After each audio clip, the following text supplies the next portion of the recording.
At 79, Jan Stenerud had already outlived most of the men who once tried to break him on the field. He rarely spoke about bitterness. He never chased headlines. And yet, behind the calm Scandinavian accent and the polite smile, there were truths he carried for decades, truths that shaped his career far more than any record book ever admitted. Before Jan Stenerud, the kicker was an afterthought. After him, the position was transformed forever. He did not arrive in the NFL with swagger or entitlement. He arrived as an outsider, a Norwegian ski jumper with no American football background, a man who had to justify his existence every single Sunday.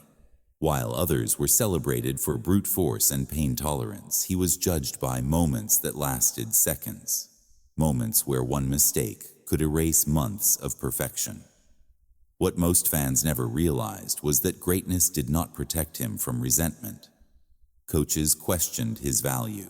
Teammates doubted his toughness. Executives treated him as expendable. Even rivals tried to reduce his legacy to luck rather than skill.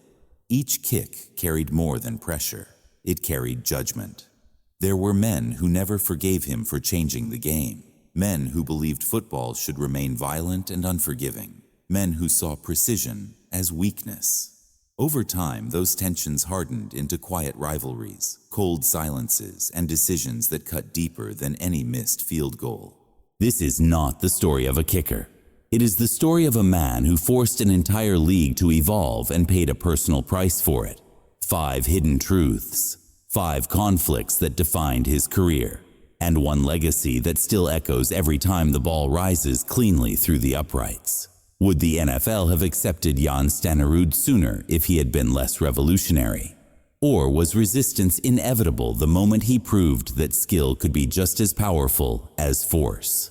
Jan Stenerud did not grow up dreaming of the NFL. He was born in Norway, raised among snow mountains and discipline. His athletic identity was forged on ski jumps, not football fields. Balance timing and precision were second nature to him, long before he ever saw an American football. That background would later define his greatness, but at first it made him an anomaly in a league built on tradition and suspicion of outsiders. He arrived in the United States as a student athlete attending Montana State University. Football was never meant to be his future. It was an experiment, almost an accident. A coach noticed the way he could strike a ball with effortless power and control. What followed felt unnatural to the era. A soccer-style kick, a smooth run-up, accuracy that looked almost casual. To many NFL men, it looked wrong. When the Kansas City Chiefs drafted him in 1967, the league did not celebrate. It questioned. Kickers were not stars. They were utility pieces. Disposable. If they missed, they were gone. Stenerud entered locker rooms where toughness was measured in bruises, not consistency. He had to prove himself every week, not just as a player, but as a man who belonged. His style clashed with football's identity. While defenders celebrated violence, he represented control. While coaches trusted grit, he trusted repetition. Over time, his accuracy forced change. Field goals became strategic weapons. Games were decided by calm, under pressure rather than chaos. That shift did not come without resistance. Behind closed doors, tension grew. Some coaches resented how much power a kicker suddenly held. Some teammates believed his role was too protected. Executives questioned paying someone whose impact came in seconds. Jan Stenerud stood at the center of a philosophical battle. Was football about dominance or mastery? He never argued publicly. He let his legs speak. But every kick carried the weight of proving that evolution was not weakness. It was inevitable. The first hidden conflict that shaped Jan Stenerud's career did not come from an opponent across the line of scrimmage. It came from inside the locker room, from teammates who believed he did not belong in the same battles they fought every Sunday. In the late 1960s and early 1970s, NFL culture was brutally simple. Pain earned respect. Blood proved commitment. Positions that avoided constant collisions were viewed with suspicion. As a kicker, Stenerud lived on the margins of that hierarchy. He did not take handoffs. He did not block linebackers. He walked onto the field, executed a kick, and walked off again. To many veterans, that was unforgivable. Some teammates questioned his toughness openly. Others whispered. They mocked the soccer-style kick. They laughed at the careful warm-ups. They dismissed his preparation as unnecessary luxury. A few even suggested that anyone could do his job if given enough practice. Stenerud never responded. Silence was his defense. Precision was his rebuttal.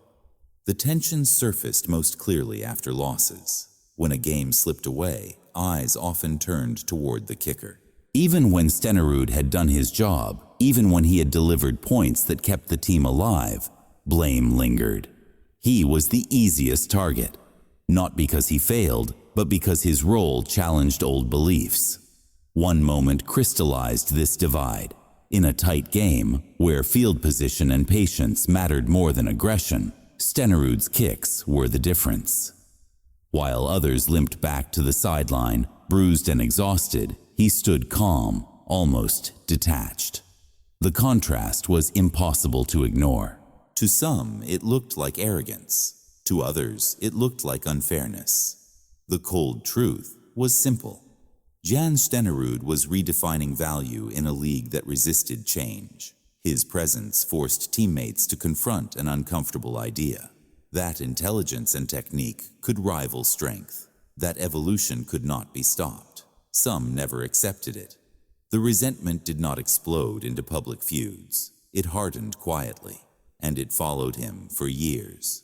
The fourth hidden truth in Jan Stenerud's career was shaped by a quieter, more dangerous force than locker room resentment. It came from the sidelines, from coaches who never fully trusted what he represented. For decades, football strategy revolved around aggression. Coaches believed games were won by momentum, intimidation, and risk. Kicking was insurance, not ambition. When Stenerud entered the league, his accuracy challenged that mindset. He turned field goals into calculated weapons.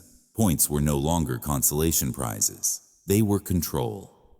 Not every coach welcomed that shift. Some saw his reliability as a temptation. Others saw it as a crutch. There were moments when logic demanded a kick, a controlled lead, a slow suffocation of the opponent, and yet Stenerud was waved off. Coaches chose risky fourth-down plays instead. Not because they made more sense, but because trusting a kicker felt like surrendering authority. Stenerud felt it most in high-pressure games, situations where his confidence was absolute, yet the call never came. He stood on the sideline, helmet in hand, watching decisions unravel, missed conversions, turnovers, lost momentum. When the game slipped away, the blame never landed on strategy. It lingered elsewhere, quietly, conveniently. There was no shouting match, no dramatic confrontation, just an unspoken message. You are valuable, but never indispensable. For a man who had proven his worth repeatedly, that message cut deep.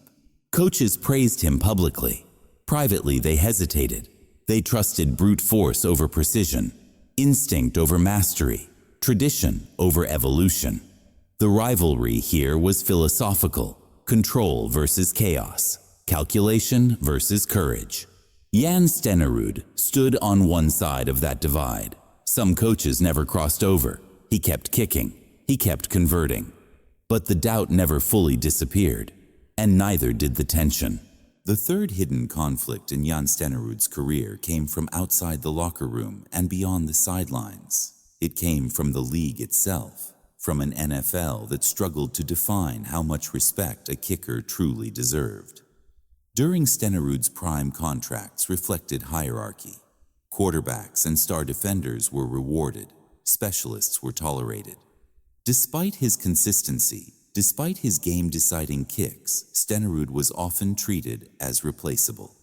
Negotiations were tense. Extensions were cautious. The message was subtle, but unmistakable.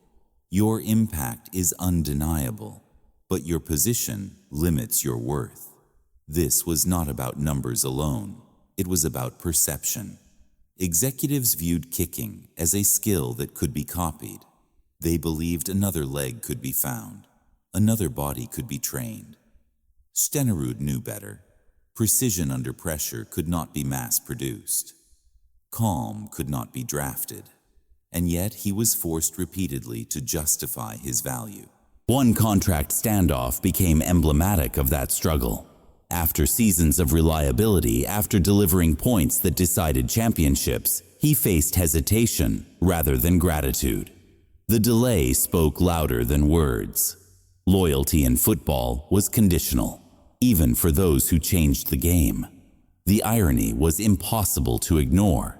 Teams leaned on him when margins were thin. They trusted him when everything was on the line. But when it came time to acknowledge his role, structurally, doubt returned. Not in his ability, but in the legitimacy of his position. This tension followed him across franchises: Kansas City, Green Bay, Minnesota. The pattern repeated: praise on Sundays, restraint on paper. The cold truth was this: Jan Stenerud helped redefine football strategy, but the business of football was slower to evolve. His rivalry was not with a man, but with a system that resisted granting specialists equal dignity. The second hidden truth in Jan Stenerud's career was born from comparison, from the constant shadow of other kickers, from a rivalry that never needed words to exist. As Stenerud changed the way kicking was viewed, a new generation followed. Younger players adopted the soccer-style approach he had introduced. They entered the league benefiting from paths he had cleared. Over time, debates emerged. Who was truly the greatest? Who deserved the credit for transforming the position? History, as it often does, began to compress nuance into headlines. For Stenerud, this was deeply personal. He had entered the league when kickers were expendable. He endured skepticism that no longer existed for those who came after. Yet his name was increasingly spoken alongside others, sometimes even beneath them, as if his innovations were inevitable rather than earned. The rivalry was not fueled by animosity. It was fueled by erasure, by the quiet tendency to celebrate successors without fully acknowledging pioneers. Stenerud never demanded recognition. He never corrected narratives publicly. But those close to him understood the weight of watching others receive praise for standards he had established. One moment made this clear. When accolades were discussed, when all-time rankings were debated, the conversation often leaned toward longevity or highlight moments. Context was stripped away. The environment he had conquered was forgotten. The resistance he had faced was ignored. The cold truth is this: Jan Stenerud was not competing against men. He was competing against memory, against a league that preferred simple stories over difficult origins. The deepest conflict in Jan Stenerud's career was not with teammates, coaches, executives, or rivals. It was with the identity of football itself. For much of his life in the NFL, Stenerud existed as a contradiction. He was proof that precision could decide violent games, that calm could overpower chaos, that preparation could defeat instinct, and for many traditionalists, that truth was uncomfortable. Football had long defined masculinity through pain, through collisions, through visible sacrifice. Stenerud challenged that definition every time he stepped onto the field with quiet confidence. The resistance he faced was rarely loud. It lived in tone, in hesitation, in the way his success was described. Analysts spoke of reliability instead of brilliance. Coaches praised him cautiously. Fans applauded, but rarely celebrated him like other stars. He was essential, yet never central. Trusted, yet never fully embraced. One defining moment captured this tension.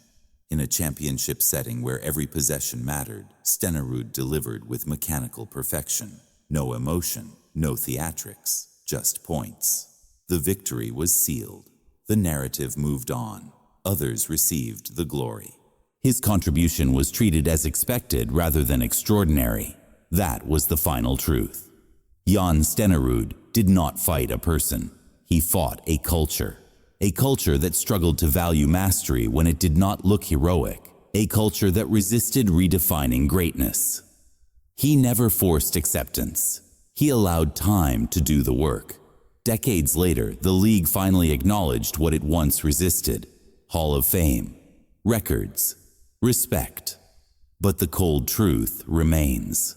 Jan Stenerud was ahead of his time, and being first often means standing alone. There was one figure in Jan Stenerud's journey who never appeared on highlight reels and was never listed as a rival. Yet his influence cut deeper than most. It was the old guard voice of the NFL media. During Stenerud's prime, football commentary was dominated by former players and traditional analysts who shaped how greatness was defined. They celebrated collisions. They praised visible suffering. They told stories of broken bones and muddy jerseys. In that language, a kicker had no mythology. And Stenerud, no matter how precise or reliable, struggled to fit the script. Week after week, his contributions were reduced to footnotes. Field goals were described as routine. Game winners were framed as relief rather than triumph. When he missed, the language sharpened instantly. When he succeeded, silence followed. The imbalance was unmistakable. This subtle dismissal mattered. Media narratives influenced awards. They shaped fan perception. They guided how history would remember careers. Stenerud understood this instinctively. He did not challenge it publicly, but he felt the weight of knowing that excellence alone was not enough. You also needed a story others were willing to tell. The irony is painful. Analysts questioned whether kicking deserved respect. Decades later, entire games are dissected around kicker performance. Pressure moments are measured in heartbeats. What once seemed secondary became central. The cold truth is this: Jan Stenerud helped elevate the importance of kicking, but the voices that controlled football's narrative were slow to follow. And by the time they did, much of his quiet greatness had already passed. When the noise faded and the debate settled, Jan Stenerud's career stood alone, stripped of opinion and resistance. What remained was a truth the NFL could no longer avoid. He had changed the game at its most fundamental level. Before him, kicking was reactive. After him, it became strategic. Coaches began planning possessions around field goal range. Defenses adjusted, knowing that stopping a drive no longer guaranteed safety. Games slowed, margins tightened. Control replaced chaos. That shift reshaped how football was played in critical moments, and it began with one man who never fit the league's mold. The conflicts that followed him were not signs of failure. They were symptoms of impact. Teammate resentment revealed how deeply hierarchies were threatened. Coaching hesitation exposed fear of losing traditional authority. Contract disputes reflected a system unprepared to reward specialization. Media indifference showed how storytelling lagged behind reality. Even the quiet rivalry with future kickers proved that pioneers are often measured unfairly against those who benefit from their sacrifice. Stenerud never sought revenge. He never demanded recognition. His power came from patience, from repetition, from trusting that time would correct what people could not see in the moment. When the Hall of Fame finally opened its doors to him, it was more than an honor. It was an admission. The league had been wrong to doubt. He retired with records, championships, and a legacy embedded in every modern kicker's routine. The soccer-style approach, the emphasis on accuracy, the understanding that calm wins games. These were no longer foreign ideas. They were standard. Jan Stenerud passed away at 88, leaving behind more than numbers. He left behind a new definition of value in football. Beyond trophies and glory, it was precision, discipline, and quiet resolve that defined him. Jan Stenerud never asked to be remembered as a revolutionary. He simply did his job with a level of discipline the league was not ready to understand. Decades later, that understanding has finally arrived. Now the question belongs to you. Which moment in his career surprised you the most? The resistance from coaches? The quiet dismissal by media? or the way an entire position had to fight for legitimacy through one man's patience. Do you believe the NFL would look the same today without pioneers like Jan Stenerud? Or do you think the league would have eventually evolved on its own? Stories like this remind us that football's golden age was shaped not only by violence and spectacle, but by those who changed the game in silence. Men whose influence was felt long after the cheers faded.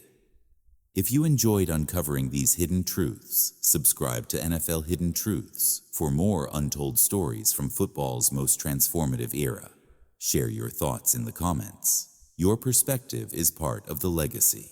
Because beyond statistics and highlight reels, it is the unseen battles that truly define greatness.